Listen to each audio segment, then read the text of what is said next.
started with Indianomics. Has the festival season, along with the GST cut, boosted India's GDP growth? We only have the auto sales numbers and a little bit of others. CNBC TV 18's proprietary data shows car sales from Navratri to Diwali grew 23%. But if you count from Ganesh Chaturthi, that is, when GST sales cuts were expected, sales were up only 11%.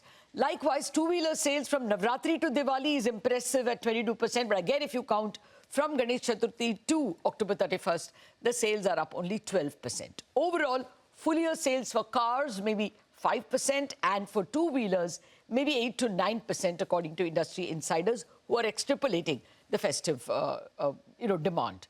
GST collections in October, they are actually for sales in September.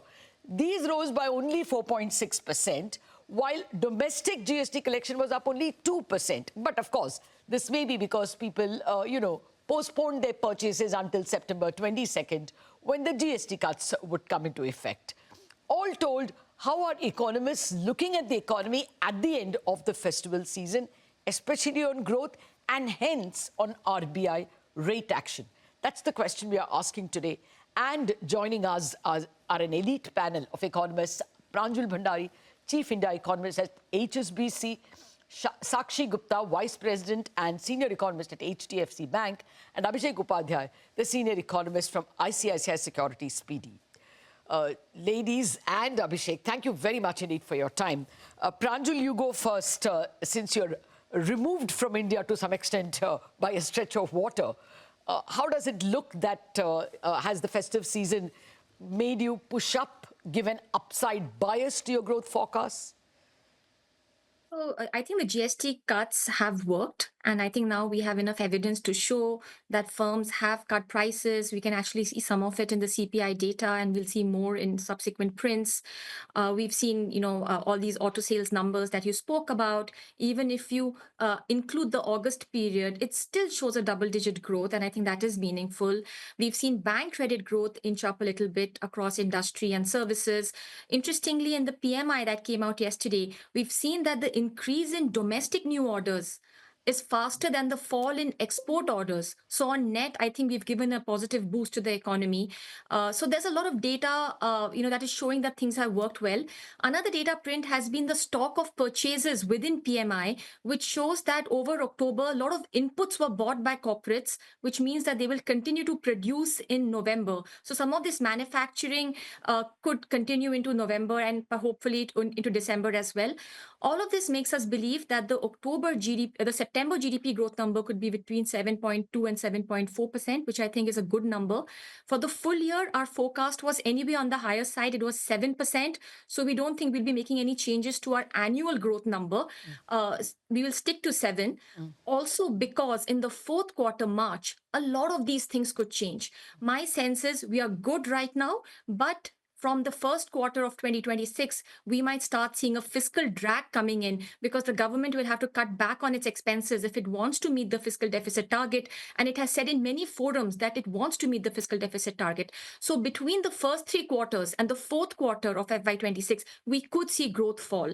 But for now, GST has met its purpose. Okay. Well, that's a fairly comprehensive reply. And at 7%, that's clearly a very positive number. The only other person I know, I think, is Samira Chakrabarti of Citi, who has 7 or 7.1 for the full year. The government and the RBI, of course, are sitting more at 6.8. Sakshi, can you also give a similar analysis of all the numbers that Pranjul spoke about? Tax collections are particularly disappointing, but they have been from the start of the year, whether you look at corporate tax or income tax. And GST, September, at least, the collections are not looking that bright. So your assessment of growth? Right. Good morning, Latha. I think the initial indicators that we are tracking from the festive season do indicate that there's been a jump up in activity, both in terms of the rural as well as urban demand indicators. A host of indicators that Pranjul mentioned or you mentioned do kind of signal that. My only concern at this stage is that, this was expected. It was expected that in September, there'll be some amount of delay in consumption by household, and there will be some amount of pent-up effect that will play out in this festive season, right? So from the perspective of whether I'm looking at, revising up my GDP growth forecast for this year, I think it's a bit too early. I think from my perspective, I would like to see how much of this demand that we have seen during the festive season actually, kind of sustains as we move on into the months of November, December, and then Q1 of 2026. Because, before this festive season, we've been tracking urban demand indicators, and they continued to show the demand was actually not picking up at a very, very strong pace, and things were still very moderate.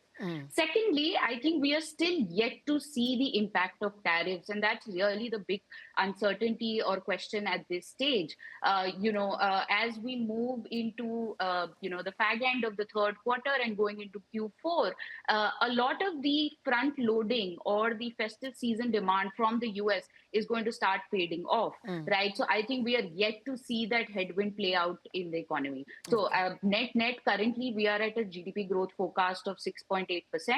I do see some amount of upside to this number, as I said, if demand kind of sustains beyond October, especially in the urban segment of the economy. Okay, so it's still wait and watch, and two headwinds you point out, trade deal as well as fiscal drag, which Pranjul pointed out. Abhishek, we met after the festive seasons and tried to do an initial number crunching. You said there is an upward bias to your number, but you're not changing it. Do you think there is a further confirmation of the upward bias, or the other way around? I think so, Latha. So clearly auto sales data is quite noisy, but the scale and the breadth of rise that we have seen there is difficult to brush away, particularly the signal to noise ratio for the entry-level car segment, where we have seen strong pickup in demand. This segment demand had been lackluster for quite some time. The signal could be higher. There could be higher signal value there. Also, other data, as we know, are still mixed. I mean, GST collections, you have indicated GST collections on domestic transactions, particularly 2% versus April-September period growth of close to 9%. Also, the import GST collections on import side has been quite strong over the last 2 months, close to 14%. Even in fact, FYTD basis collections on imports has been in the same ballpark and close to double the growth that we saw in the same period last year. So it is possible that some of the stimulus that we have seen in the form of income tax cut, in the form of GST cuts, could be leaking away in terms of higher imports. So that is one reason for caution. In the other big data, I think exports for September held up quite well, yes, despite contraction in exports to US. But what we have seen more recently, in recent weeks, is that Rupee has been under quite a bit of pressure, despite strong RBI intervention, which could well be a sign that the BOP flow dynamics remain on the weaker side, and it could partly be on account of some weakening that we could be seeing now on the export side. Yeah. So the big elephant in the room really is whether we are able to quickly sign a favorable trade deal with US. That could be a key driver of demand as we move outside the festive season now and towards the back end of the fiscal year. Okay, point taken. But can you all quickly give me your numbers for the second quarter, and which is due on November 29th, and for the full year? Pranjul, you stand at 7.2 for the current quarter? I mean, for the second quarter? Yeah, 7.3, yes. 7.3 second quarter, and full year 7. Sakshi, your number? For Q2, we are at 7.1 and full year currently at 6.8. Okay, and Abhishek? We're tracking quite close to 7%, but some upside is there. Government spending has been on the weaker side, particularly on the revenue. But the 7 is for the full year. Could have been for the second quarter. For the full year, we are at 6.7% for now. Okay. All right, fair enough. So the consensus is that the second quarter at least is going to be between 7 and 7.3, and adding the first quarter 7.8, we are practically at a 7.5 for the first half of the year, which is a fairly strong number. But Pranjul, with this kind of a number, how do you approach the December policy? Will the Reserve Bank say, which appears to be Poonam Gupta's last public address, that there is space, but will we need to do it now? That seemed to be, I'm paraphrasing it badly, but what's your sense? Yeah, it's not going to be an easy one. I think it's going to be a close call in December. If the trade deal between US and India is not signed by then, I would say that there's a good chance that a rate cut does happen in December, simply because I think the pain of the export slowdown will be felt in the next couple of months. And this boost from GST, especially after Diwali is over, will also start coming off. So my sense is if there's no trade deal, there are strong chances that December could be a rate cut. If we have a trade deal by then I think this big growth drag, which could actually cost us about 0.7 percentage points of growth over a year, could go away. And my sense is that then, we can sort of wait and not cut and think about it later in 2026. So I think a lot depends on whether the trade deal happens or not. Okay, we've always prided that we take our decisions on domestic matters, but in this specific case, it's going to be a bilateral issue of a trade deal that may move the RBI's hand. You agree, Sakshi? Yeah, Cut or no cut? agree. No, I mean, it's a close call, and I agree with what you're saying. I think it's a binary decision, and to borrow words from the US Fed, I mean, the December policy right now is not a foregone conclusion. Okay. It really depends on what happens to the trade deal. I think that if we don't get the trade deal in the next few weeks, I see a very, very high possibility of a rate cut by the RBI in the December policy, because we have to remember that, over the next, apart from the Q2 number, once we start looking at GDP numbers from Q3 onwards, the next 3 or 4 quarters is also going to have a very adverse base effect, right? So that is going to pull down your overall GDP growth numbers and the other risks that I spoke about. Okay, fair point. Abhishek, where would you stand? For me, Latha, the bar for rate cut in December is quite low. RBI has indicated there's space for policy action, and that in central bank speak should mean very high probability of a rate action in the December meeting. Yes, it is possible Q2 growth data surprises higher than what RBI has penciled in.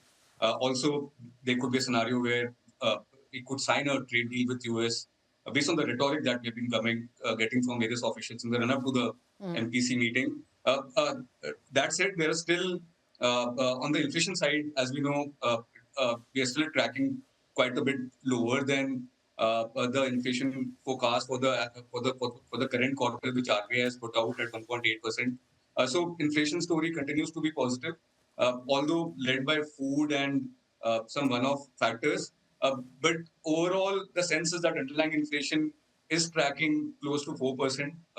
Some people think it is lower, but we think quite close to 4%.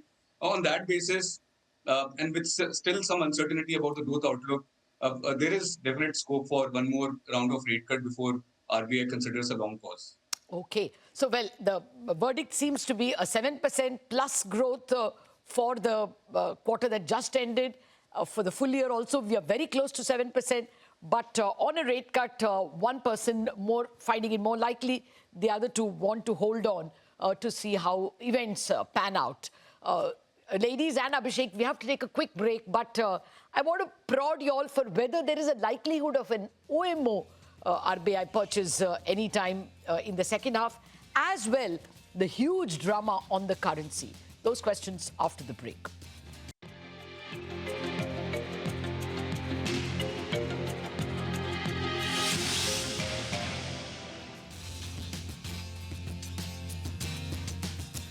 Welcome back to Indianomics. We are taking a rain check on the state of the economy after the festival sales data are in. Some of it is in.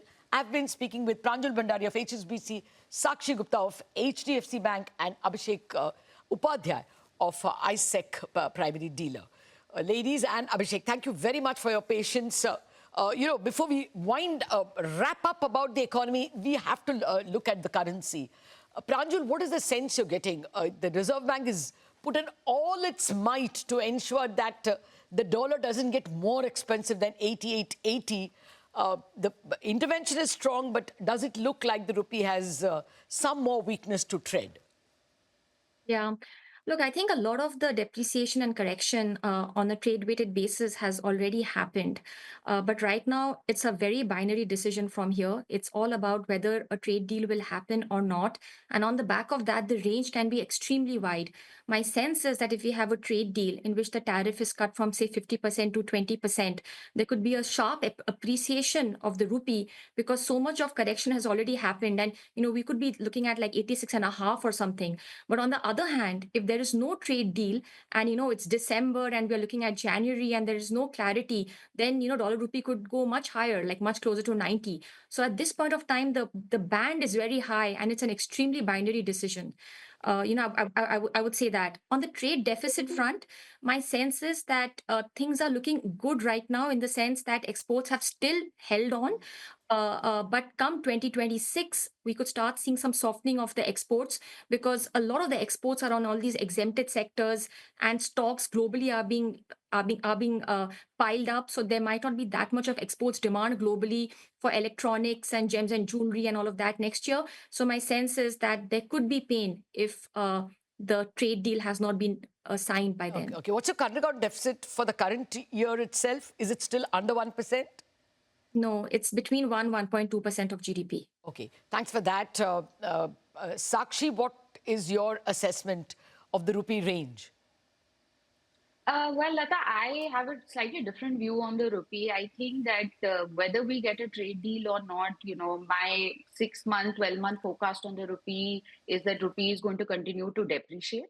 There are a couple of reasons for this. I mean, yes, in the near term, a positive, announcement around the trade deal could lead to some rally in the rupee. But I think that this would be an opportunity for the RBI to come in and build up its book again. They have been intervening very, very aggressively. And if you look at the size of their forward book as well, I mean, we have data, up till September, but that has gone up quite sharply. So I think this would be an opportunity, and therefore I don't see that a positive trade deal will lead to a significant, rally in the rupee, maybe a knee-jerk reaction.